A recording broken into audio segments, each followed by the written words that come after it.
BBC Bangla আপনাদের স্বাগত। আজ আপনাদের সাথে লন্ডন স্টুডিও থেকে আছি মানসী বড়ুয়া, আর ঢাকায় আমার সাথে থাকছেন আকবর হোসেন। বাংলাদেশের সর্বশেষ গুরুত্বপূর্ণ আপডেট সংবাদে আপনাকে স্বাগত। শুরুতেই সংবাদ শিরোনাম, পরে বিস্তারিত। প্রথমে জানাবো, লোডশেডিং এর জন্য দেশবাসীর কাছে ক্ষমা চাইলেন প্রধানমন্ত্রী। দেশে চলমান লোডশেডিং এর জন্য দেশবাসীর কাছে দুঃখ প্রকাশ করে ক্ষমা প্রার্থনা করেছেন তারেক রহমান। সব ঠিক থাকলে কয়েকদিনের মধ্যেই গ্যাসের সংকট কেটে যাবে বলে প্রত্যাশা ব্যক্ত করেছেন তিনি। তখন বিদ্যুৎ পরিস্থিতিরও উন্নতি হবে বলে জানান প্রধানমন্ত্রী তারেক রহমান। তিনি প্রধানমন্ত্রী ও বিএনপির চেয়ারপারসন প্রয়াত বেগম খালেদা জিয়ার ৮২তম জন্মবার্ষিকী উপলক্ষে আয়োজিত দোয়া মোনাজাতে এমন কথা বলেন। এরপর জানাবো, সমাধান আমাদের হাতে কিন্তু ক্ষমতা আপনার হাতে, প্রধানমন্ত্রীকে হাসনাত আব্দুল্লাহ। প্রধানমন্ত্রী তারেক রহমানের চ্যালেঞ্জ গ্রহণ করে তাকে বিদ্যুৎ সমস্যা সমাধান দিয়েছেন, কিন্তু ক্ষমতা আমাদের হাতে নয়, ক্ষমতা আপনার হাতে বলে জানিয়েছেন হাসনাত আব্দুল্লাহ, এবং প্রধানমন্ত্রীকে বলেছেন যে আমরা যে নির্দেশনা দিয়েছি সেগুলো মেনে নিয়ে আপনি যদি কাজ করতে পারেন বিদ্যুৎ সমস্যার সমাধান কেটে যাবে। এদিকে গণ অধিকার পরিষদের নেতা নুরুল হক নূর বললেন, রক্কাটা জামাত শিবির আবার স্বরূপে ফিরে এসেছে। কুষ্টিয়ায় গণ অধিকার পরিষদের নেতাকর্মীদের উপর জামাত শিবিরের সন্ত্রাসীরা রামদা হকি স্টিক ছুরি চাপাতি নিয়ে হামলা করেছে বলে অভিযোগ করেছে নুরুল হক নূর। অথচ কুষ্টিয়ায় আমির হামজা একজন এমপি, তার উপরে আক্রমণ চালিয়েছে নুরির কুখ্যাত সন্ত্রাসী বাহিনী। এবারে জানাবো, আসামি ধরতে গিয়ে হামলায় পুলিশের এএসআই সহ ৩ পুলিশ সদস্য আহত। নারায়ণগঞ্জের সিদ্ধিরগঞ্জে ওয়ারেন্টের আসামি ধরতে গিয়ে ৩ পুলিশ সদস্য হামলার শিকার হয়েছে। রাতে নাসিক ৪ নম্বর ওয়ার্ডের আটি ওয়াবদা কলোনি এলাকায় এমন ঘটনা ঘটে। আহত পুলিশ সদস্যদের দ্রুত উদ্ধার করে হাসপাতালে ভর্তি করা হয়েছে। এবং সর্বশেষ জানাবো, হরমুজ নিয়ে যুক্তরাষ্ট্রকে হুঁশিয়ারি ইরানের বিচার বিভাগের প্রধান গোলাম হোসেন মোহসেনি এজেই হুঁশিয়ারি দিয়েছেন যে হরমুজ প্রণালী সম্পূর্ণ আমাদের নিয়ন্ত্রণে রয়েছে। যুক্তরাষ্ট্র যতই মিথ্যাচার করুক না কেন, হরমুজ প্রণালী আসলে যুক্তরাষ্ট্র এই মুহূর্তে তারা কিছুই করতে পারেনি। হরমুজ প্রণালী পুরোপুরি তাদের নিয়ন্ত্রণে রয়েছে বলে জানানো হয়েছে। অবস্থায় পরিস্থিতি এখন থমথমে অবস্থা বিরাজ করছে। প্রিয় দর্শক, এতক্ষণ শুনছিলেন সংবাদ শিরোনাম, এবারে বিস্তারিত। তবে তার আগে বন্ধুরা অনুরোধ থাকবে, এই সংবাদটিতে একটি লাইক দিন। এই চ্যানেলে আপনি নতুন হয়ে থাকলে আমাদের সংবাদটি দেখতে দেখতে চ্যানেলটি সাবস্ক্রাইব করে রাখুন। কমেন্ট করে বন্ধুরা আপনার মূল্যবান মতামত জানিয়ে দিন আপনি বিশ্বের কোন দেশ থেকে বা বাংলাদেশের কোন স্থান থেকে আমাদের সংবাদটি দেখছেন এবং শুনছেন। আর বন্ধুরা, সংবাদটি আপনার সোশ্যাল মিডিয়া ফেসবুকে শেয়ার করে বন্ধুদেরও দেখার সুযোগ করে দিন। গাজা যুদ্ধে আপনি যদি নিরীহ ফিলিস্তিনিদের ভালোবেসে থাকেন বন্ধুরা, কমেন্টে ইয়েস লিখে পুরো বিশ্ববাসীকে আমাদের এই তাজা আপডেটটি দেখার সুযোগ করে দিন। আর বন্ধুরা, যেখানেই থাকুন দেখতেই থাকুন আমাদের এই লেটেস্ট আপডেট সংবাদ। এবারে বিস্তারিত। দেশবাসীকে বিদ্যুৎ দিতে না পারায় দেশবাসীর হাতে পায়ে ধরে ক্ষমা চাইলেন তারেক রহমান। বিএনপি সরকার ক্ষমতা আসার পর থেকেই তারা আসলে দেশে বিদ্যুৎ দিতে পারছে না। দেশের মানুষকে তারা এক ভয়াবহ বিপর্যয়কর পরিস্থিতির মধ্যে ঠেলে দিয়েছে। অবস্থায় বিএনপির এই ধরনের কার্যক্রমকে সবাই খুবই খারাপ কিছু ভাবছে। অবস্থা যদি চলতে থাকে, ভবিষ্যতে যদি বাংলাদেশ এভাবে চলতে থাকে, তাহলে এটি বাংলাদেশের জন্য খুবই বিপজ্জনক এক পরিস্থিতি হিসেবে আবির্ভূত হতে পারে। তাই এখান থেকে সবাইকে বেরিয়ে আসতে হবে। রাষ্ট্র কাঠামো খুব ভালোভাবে পরিচালিত করতে হবে। বিএনপি সরকার এটি যদি করতে না পারে, সেক্ষেত্রে তারা পুরোপুরি ব্যর্থ থাকবে। রাষ্ট্রকে তারা আসলে যে ধরনের বিপর্যয়কর পরিস্থিতির মধ্যে ঠেলে দিয়েছে, সেখান থেকে আমাদেরকে বেরিয়ে আসতে হবে। যদি এটা না করা যায়, তাহলে ভবিষ্যতে আমাদের জন্য আরো এক ভয়াবহ বিপর্যয়কর পরিস্থিতি অপেক্ষা করছে। রাষ্ট্র কাঠামো আমরা আসলে সুন্দরভাবে গড়ে তুলতে চাই। তবে যেভাবে বর্তমান সময়ে রাষ্ট্র কাঠামো চলছে এখান থেকে সবাইকে বেরিয়ে আসতে হবে। সবাইকে এখনই বিএনপি যে ধরনের কার্যক্রম চালাচ্ছে এখান থেকে বেরিয়ে এসে তারপর সুন্দর ও সমৃদ্ধির একটি রাষ্ট্র গড়ে তুলতে হবে। এই রাষ্ট্র গড়ে তোলার মধ্য দিয়ে সবাইকে এগিয়ে আসতে হবে। কিন্তু আমরা বর্তমান সময়ে দেখতে পাচ্ছি যে বিএনপি যে ধরনের কার্যক্রমের মধ্যে পড়ে রয়েছে সেখান থেকে মূলত কোনো ভালো রাষ্ট্র আসলে গড়ে তোলা সম্ভব হচ্ছে না। বিএনপি আসলে যেভাবে দেশের মানুষের জন্য কার্যক্রম চালিয়ে যাচ্ছে সেটা খুবই এক ভয়াবহ বিপর্যয়কর পরিস্থিতির জন্ম দিচ্ছে। বিএনপি শুরু থেকে রাষ্ট্র কাঠামো গড়ে তোলার কথা বললেও প্রকৃতপক্ষে তারা গ্যাস ও বিদ্যুতের মতো নিত্য প্রয়োজনীয় জিনিসপত্র দিতে না পারায় তারা পুরোপুরি ব্যর্থ হয়েছে। প্রধানমন্ত্রী তারেক রহমানের সরকার যে পুরোপুরি একজন ব্যর্থ সরকার মাত্র 5 মাসে সেটি প্রমাণ হয়ে গেল।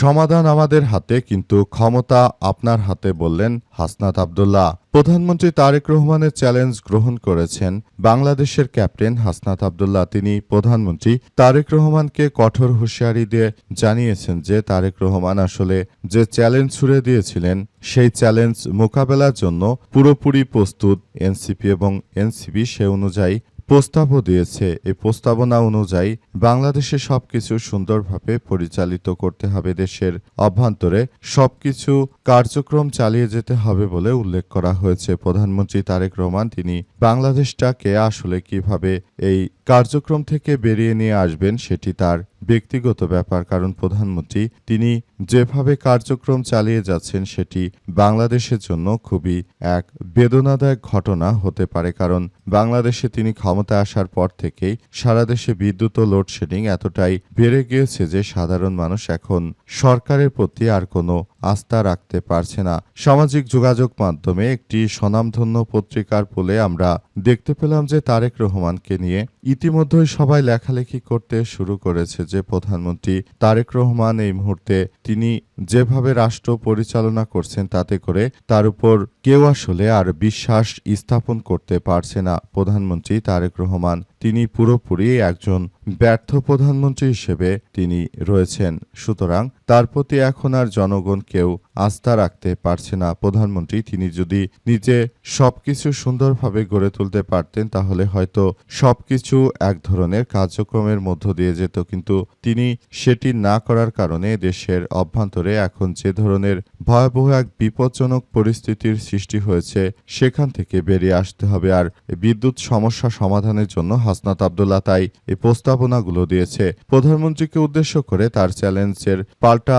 চ্যালেঞ্জ ছুড়ে দিয়েছে হাসনাত আব্দুল্লাহ। হাসনাত আব্দুল্লাহ বলেছেন যে আমরা আপনাকে আগেই আপনার চ্যালেঞ্জ গ্রহণ করে আপনাকে পাল্টা চ্যালেঞ্জ দিয়েছি। আপনি পারলে এই কার্যক্রম করে দেখান, বিদ্যুতের কোনো সমস্যার সমাধানই কোনো সমস্যাই থাকবে না বিদ্যুতের। রক্কাটা জামাত শিবির আবার নাকি স্বরূপে ফিরে এসেছে। নুরুল হক নূরের বক্তব্য। কুষ্টিয়ায় জামাত শিবিরের সঙ্গে এনসিপি নেতাকর্মীদের সংঘর্ষের ঘটনা ঘটেছে। এই ঘটনায় আমির হামজাকে ব্যাপকভাবে পিটিয়েছে গণ অধিকার পরিষদ বা নুরুল হক নূরের নেতাকর্মীরা। এই ঘটনায় উল্টো নুরুল হক নূর তিনি জামাতের নেতাকর্মীদেরকে রক্কাটা জামাত শিবির বলে আখ্যায়িত করেছেন এবং তিনি জামাতকে কঠোর হুঁশিয়ারি দিয়ে জানিয়েছেন যে এই জামাত শিবির তারা যদি এই বাংলাদেশ এই ধরনের বিপর্যয়কর পরিস্থিতি থেকে বেরিয়ে আসতে না পারে তাহলে এদের জন্য এক ভয়াবহ বিপর্যয় অপেক্ষা করছে। তিনি জামাতকে কঠোর হুঁশিয়ারি দিয়ে জানিয়েছেন যে জামাতকে এমন কিছু করে দিব যাতে করে আর প্রকাশ্যে আসতে না পারে। অর্থাৎ এই নুরুল হক নূর তিনি মূলত বিএনপি ভবিষ্যতে জামাতকে যে নিষিদ্ধ করতে চলেছে সেটিরই একরকম তিনি ইঙ্গিত দিয়ে দিয়েছেন।